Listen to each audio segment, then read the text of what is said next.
Good morning. This is now the drama show, and we have a special performance today. We're now off to the storeroom of a shoe shop in the small city of Wells.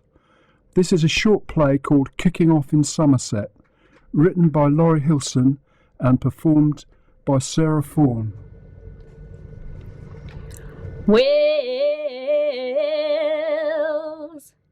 you make me wanna dance, oh yeah, now dance, dance, dance, dance, dance, dance, dance.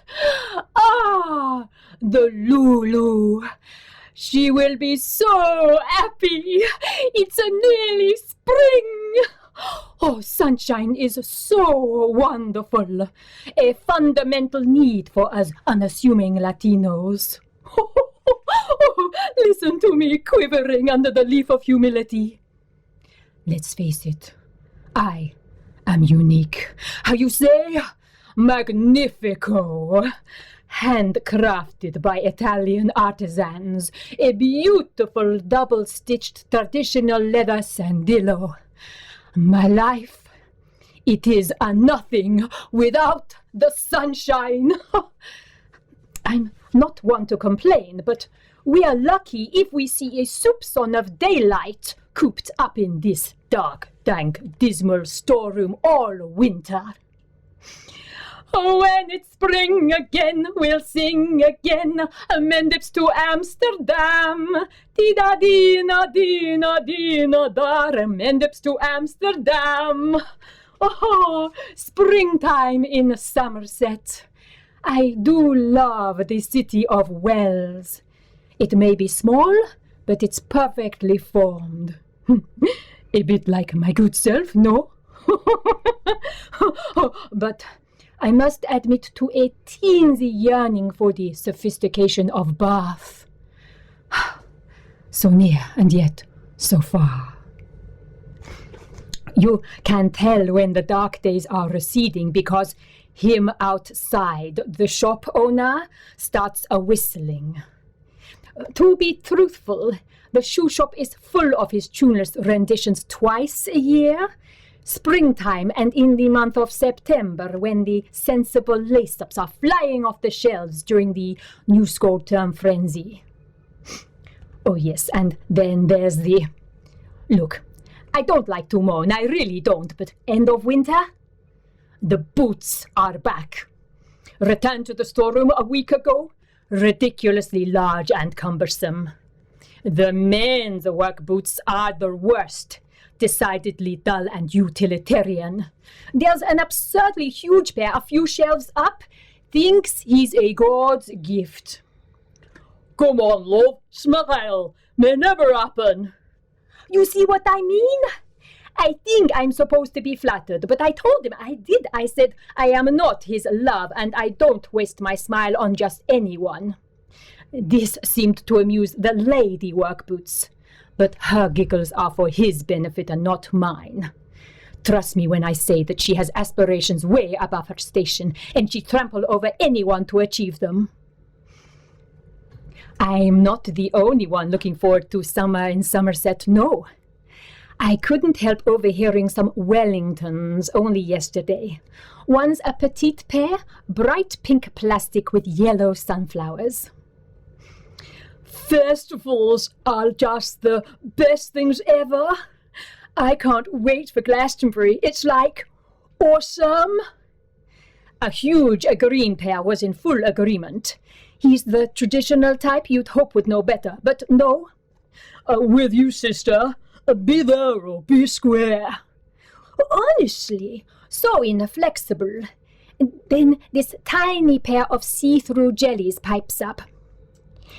I can't wait for summer. I want to go out and play. Oh, bless. You wouldn't think that such a small thing could cause such a commotion, or that I would be the epicenter of such a despicable spat. It was his fault, him outside. He'd placed myself and the jellies together because, in his eyes, we share some functional DNA, categorizing us both, in his Neanderthal manner, as sandals. We sit opposite those that I like to call the glamour queens. You know the sort, all fluff and no discernible stitches. I was sitting there minding my own business as the glittering dancing shoes graced us with her seasonal opinion. Some of us can perform the cha-cha all year round, you know. This was obviously far too frivolous for the man work boots. Some of us don't reckon too much on playing. Give me a full day on a building site any time. I find him rather intimidating, to be honest, but no such reservations for the glamour queens. This time it was the fur-trimmed ankle boots who retorted with, "Oh yes, the thrill of being caked in freezing mud," a cerbiquet never far from her tongue, "while encasing a fragrant pair of workmen's socks. Ooh, what a delight!" She's not been the same since a Mr. Jeremy Paxman came in for a beautiful pair of brogues. He accidentally brushed past her, temporarily knocking her off the shelf. "What's that?" This from the lady work boots. There are work women out there too, you know. Yes, sweetie, of course. The ankle boots were almost purring with majestic superiority. But you're forgetting some of us are designed to be worn indoors and out. This offended the glittery dancing shoes, who isn't, I believe, a fan of the great outdoors. I picked up by Paxman, and now you think you're the height of sophistication. And they were off. Any little thing, and they are bickering like truculent teenagers. At least I'm not one strap away from a wardrobe malfunction. You're a fairy winter boot. Even the flower power wellies are sexier than you. The pink sunflowery Wellington started to squeal with delight, but was cut short by the ankle boots. What about Ladies' Day at Ascot? Can still be chilly in June, you know. Oh, you're just jealous because every girl dreams of swirling and whirling the night away with her Prince Charming. It went on and on. I could see Jelly's eyelids watering. She wasn't princess material and would never be a glamour queen. I wanted to comfort her without seeming, too sensible. I thought I could just whisper a little something, be supportive. Support is a celebrated concept among the footwear community, so I should have been as safe, looked upon as a wise and majestic. I wanted to say what a fun time she would have, splashing in the streams and paddling in the pools. I wanted to say that she'd make a little girl really happy, that joyous laughter would ring out over the Somerset levels. But I didn't get the chance. No. What I actually said was, "Don't worry. You may never be pink or pretty, but you are practical and..." That was it. The jellies burst into tears. The sunflowery wellies gasped. The big green ones tut-tutted. And the rather smug work boots said, "Happy now." Inexplicably, the warring glamour queen suddenly became the best of friends, looking at me like something the cat dragged in. I think the jellies are sweet. I agree. Totally adorable. You're so bitter and twisted. Oh, I am not bitter, and my straps have never been twisted. So past it. Capital P, capital I. Oh, just look at that parallel stitching. So last year. I started to decide the best course of action was to say nothing. If I not get involved, then it would all stop as quickly as it started.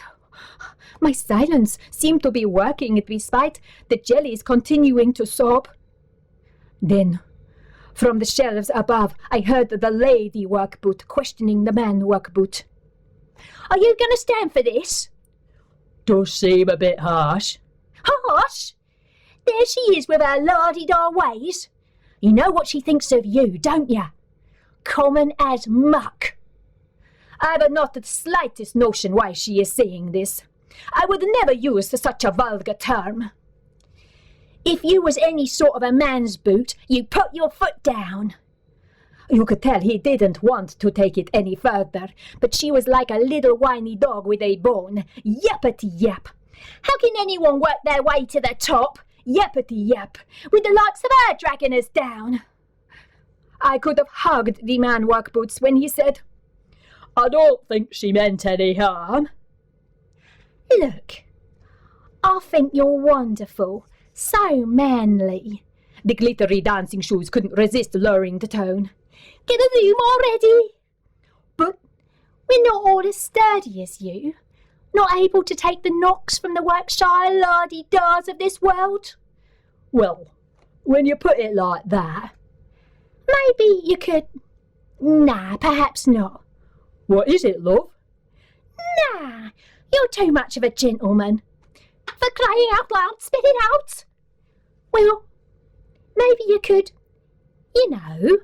slip off the shelf, crash to the floor, taking her with you. You'd be fine and dandy, of course, but she wouldn't stand a chance. I swear on the Holy Bible of Italian cobblers that I've never so much as glanced in her direction. But here she is suggesting he turn me into a reject. Oh, the humiliation of being shop-soiled. That lowlife with the ludicrous fur trim couldn't wait to start the chanting. Seconds! I thought it couldn't get any worse, but up piped the sunflowery wellies. She's not even from Italy, no. What do you mean, sister? Well, I distinctly recall my delivery van doing a detour to pick her up. I remember it vividly because it was such a ghastly day, so dreary and wet, and so weird to be stopping for open-toe sandals. How intriguing. And where, if you don't mind me asking, was this? One of those horrid little industrial estates, all grey and no windows. I believe it was just off the M4 by Swindon. Swindon? That started them all off. Seconds! I started to plead with them. I would do anything, be the sweetest Sandillos in the whole wide world, but it was no use. They could not hear me. Seconds! I've never been so petrified in all my life. Seconds! But then...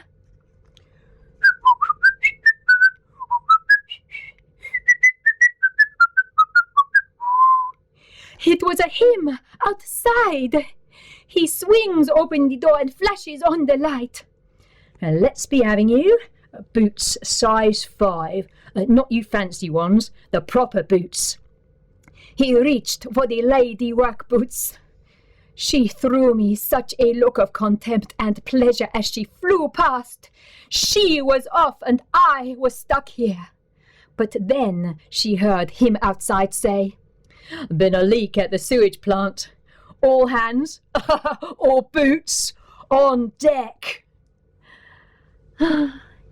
He probably thought it was her slip-resistant soles rubbing together, making that awful squeaking noise. But we all heard her scream, "No!"